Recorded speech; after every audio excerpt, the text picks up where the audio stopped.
Hey guys, welcome back to my channel. I am Becky.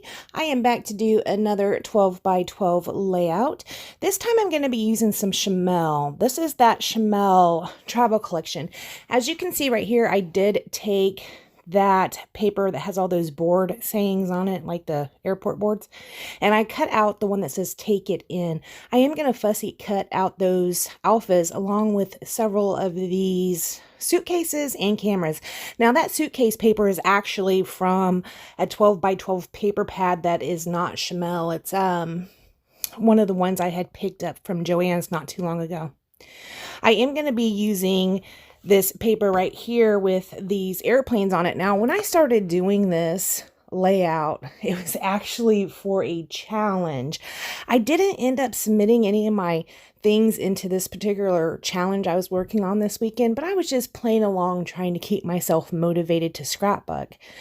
As you know, I had been having a video a day up for a couple of months. And I don't think I'm going to do that anymore, but at this point in time when I was making this layout, I was still trying to keep up with that same schedule.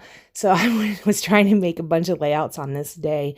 I'm not going to be doing that anymore, but yeah, that's where these this next set of videos that you'll see coming up, where they came from. This paper right here is just a navy blue paper, and it has like a floral print on it. This also came out of one of those 12 by 12 paper pads that I picked up from Joann's. They're by Park Lane. I really do enjoy those paper pads quite a bit.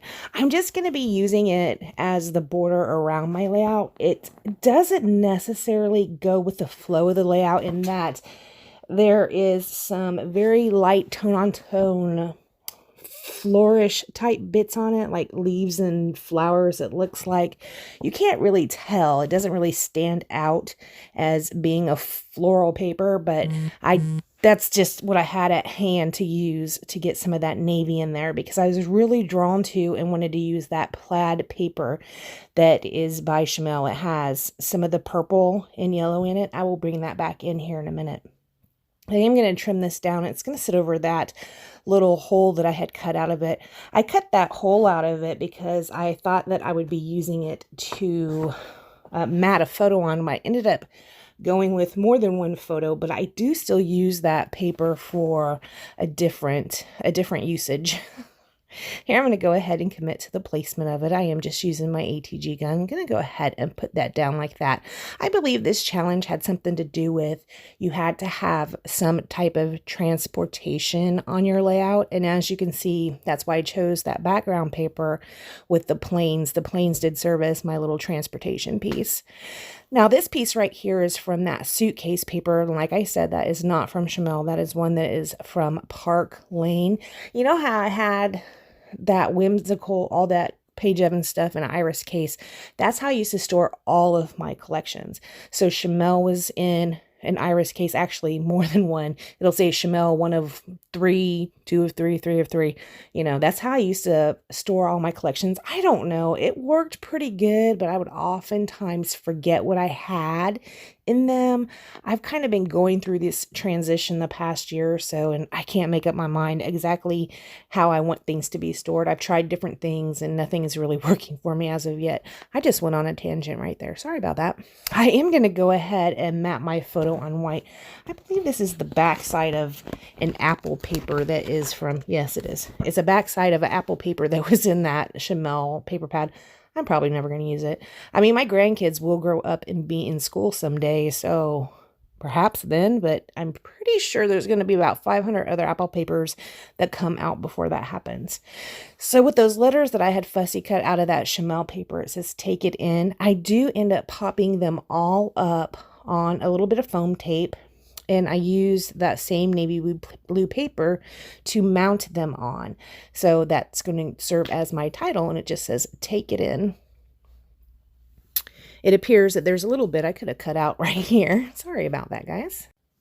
So like I said earlier in the video, I'm going to cut back a little bit on what I put out for YouTube. I would love to keep up with the video day, but I've been letting some other things go, you know, in my life to be able to keep up with that. I'm just going to do whatever I can do. So here we go.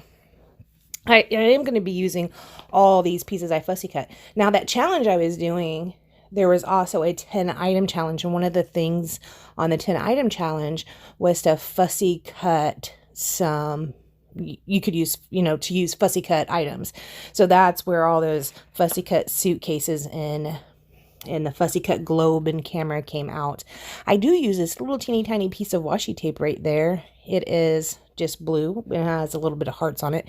It's not very sticky. I end up having to go back and put a little glue underneath it. I think it might have came out of this book right here. This is one of those, I think it's a Paige Evans.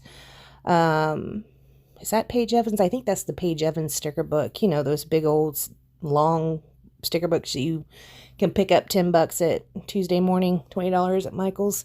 That's one of those. I think that is where that navy strip with the hearts on it came from. So here I'm going to go ahead and commit to the placement of my title as well. Up there, I will put that little cluster with the camera and also that yellow globe. I just wanted to have a little bit more yellow. Now, because the globe paper and even that plaid paper, those are in the same paper pad. Those both came out of the Schmel paper pad. Now, down at the bottom, you see there's a little bit of a yellow suitcase sticking out. That came out of one of those Park Lane paper pads, so the yellows are a little bit different, but that's okay. It didn't bother me at all. There is a little bit of a lighter yellow also in the plaid paper as well. It's not quite as light, but it's a little bit lighter. I do find a couple word phrases in here that I decide to use. This one I put down at the bottom, it says escape. I moved it right there onto that suitcase. And I will use one up at the top as well that says amazing. I will end up, it's going to make it up there here in a minute. I will end up putting down some of these gold glitter gems from Close to My Heart. I love those things. And every time we have a flash sale, if those are on the flash sale or pretty much any of the gems or the enamel dots are on the flash sale, I always pick up extras because I just use them so much. So yeah, I am going to put several of the gold glitter gems. They're not super goldy looking, so it just, I don't know, I just love them so much. I can use them on pretty much anything. I do put those down all around the page. I will end up adding in some splatters as well. Oh yeah, I forgot about these. These are those super duper puffy stickers I had picked up at Hobby Lobby. They're from a baby pack. I used a real big puffy, not big, super puffy heart and in kind of the aqua and a super puffy heart in the yellow. I love those puffy stickers. I can take that pack and just squish the puffy. Look how puffy it is. It's so cute. Anyways, I did use some Honey Swap Color Shine. I believe that is either in bronze or tea. After I do that, I am not doing anything else to this layout. I want to thank you so much for joining me, and I will see you next time. Bye, guys.